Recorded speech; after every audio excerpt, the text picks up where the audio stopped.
What's going on, everybody? Thanks for joining me once again today. Because of some other commitments, I will be premiering this video. We won't be doing a live stream tonight, so my apologies for that. In any case, this is Roaming Prepper Channel. I'm your host, Pete. I will be talking tonight about the drone attacks in Russia from more the technical perspective. What exactly does it mean? And where can it go from here? And how can it affect us over here in the West? I'll be right back, and let's talk a little bit about the possibilities.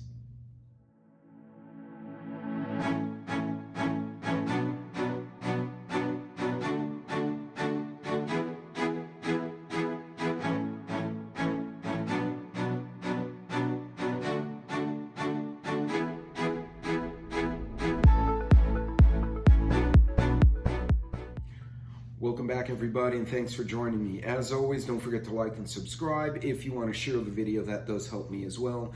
And I normally try to premiere these videos. Not sure if I'll make my own premiere tonight. So in the event I do not, or I cannot stay in the premiere other than to say hi, I will ask you to leave any questions you may have in the comments below the main part of the video, and the rest of you guys can just kind of exchange ideas in the chat in my absence. So in any case, by now you've probably heard through the news and probably through other YouTube channels, and I have not looked at YouTube for about 48 hours other than to post one of my morning shorts this morning, so chances are other people have already covered it. But Moscow was attacked by what they think are Ukrainians using drones against the city. Now, we all had a lot of suspicions about the drone attack on the Kremlin because there were actually two guys standing on the roof of the Kremlin when this drone symbolically went and crashed into the top of one of those domes.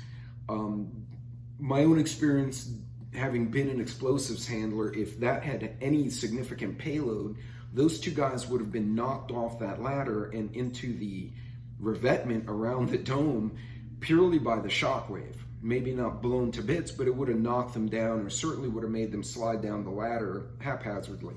Clearly it didn't happen. But what does this do for us? Like, what is happening in this situation? Why is it significant? Well, the drones themselves, let's talk about the drones themselves. So these drones are kind of a mix of both sides using American, British, Turkish, Iranian, Chinese, Korean drones going back and forth. For the most part, they're either observation drones or they're kamikaze drones. They're basically hitting a payload. To my knowledge, nobody has drones like the US does, where we have the Predator, where it's controlled, it stays up, it doesn't kamikaze, it drops ordnance, much like a fighter plane, but with a remote pilot. Most of the drones we're seeing in this conflict are kamikaze drones or observation drones. They're either taking pictures of stuff or they crash them into a target and try to blow up or damage the target. And this seems to be the case here. It doesn't seem, from a technical perspective, that any of these drones had a payload over a couple of 100 pounds. That's significant, it's dangerous, and yes, it can do quite a bit of damage and can kill people, and appears to have. But this is not something that's going to put Moscow on fire the way their attacks in Kiev have, which have largely been thwarted by the air defense system that the Ukrainians have. So it's been a kind of this stalemate, if you will, of drones being thrown at Kiev, they shoot them down, and then they attack on the ground.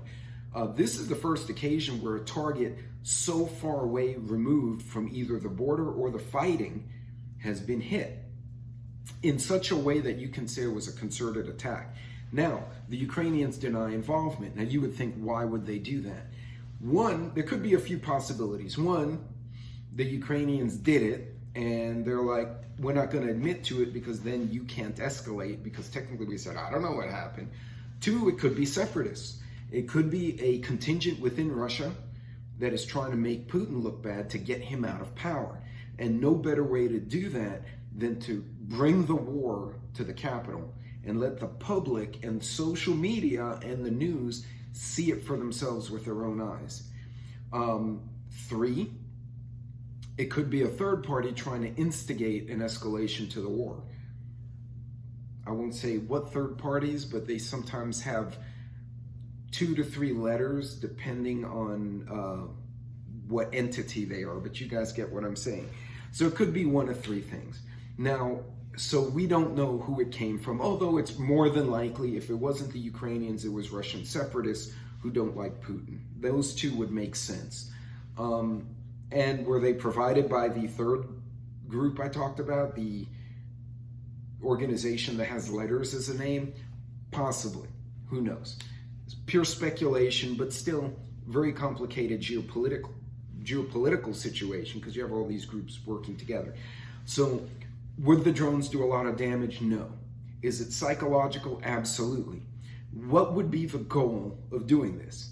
Now, if the Russians did it to themselves, which is possible, it would be an excuse for the leaders to go, they have attacked our cities, they have hurt civilians, we need to escalate and do X, Y, or Z.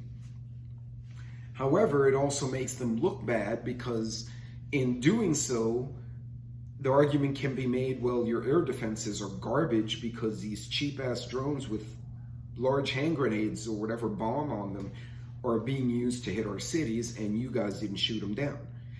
Again, it makes the political situation in Moscow very difficult, even if they try to spin it in a positive light and say this is a reason for escalation because the argument is, where were your air defenses?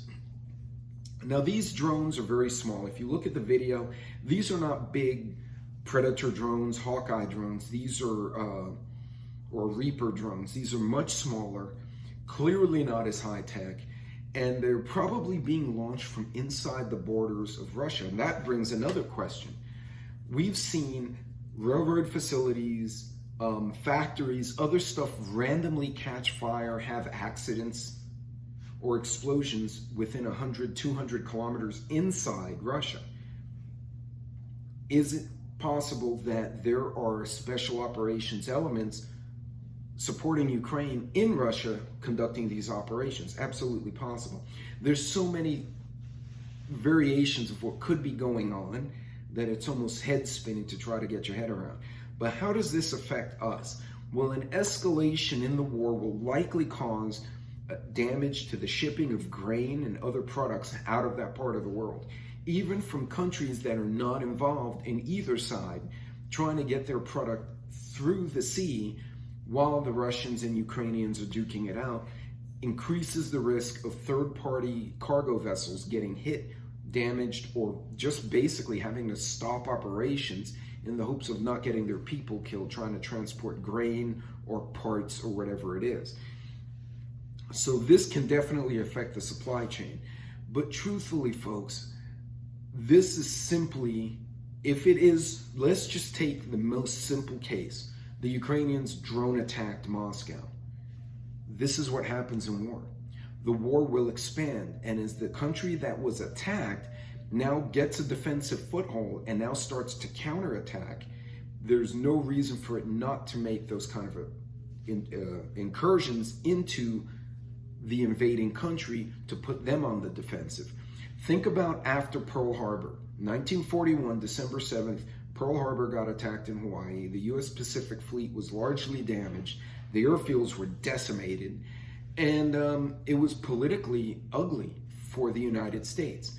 Jimmy Doolittle, a colonel at the time, got a bunch of pilots together. They modified Army B-25s, which were not meant to take off from aircraft carriers, and modified them to take off from aircraft carriers. Those carriers then secretly went across the entire Pacific, launched near Japan, turned around and hauled ass, while those bombers went over the Japanese islands, dropped bombs, and then most of them attempted and did successfully make it to China, which was our ally during that war. A few of them did not make it. They splashed down in the ocean in Vietnam or Korea, and some of them got captured by the Japanese. The damage done by Jimmy Doolittle's raiders was very insignificant. I think each plane had 4 200-pound bombs. The psychological impact was huge on the American people because it let us know that we could hit them back. And more importantly, it let the Japanese know the Americans are going to fight back. Now we fast forward to this war. This may be the same scenario. It may simply be Kiev saying, we can hit your capital too. We're not as big and we're not as close, but we can do it, and we're going to make you look bad in the global media. Folks, not something to freak out about, but I do worry that it may be getting used as an excuse to escalate by one of the sides, specifically the Russian side.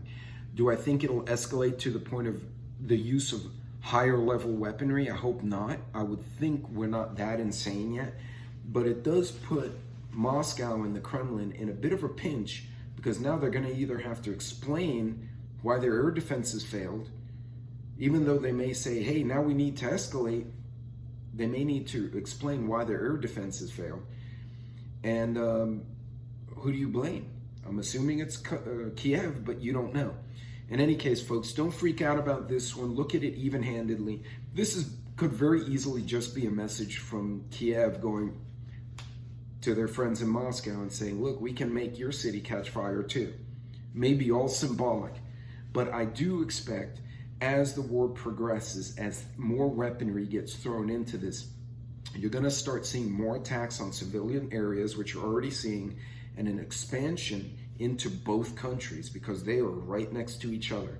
And that could make it ugly for the innocent people who are caught in between those two armies. In any case, that's it for tonight. Purely my opinion on what's going on.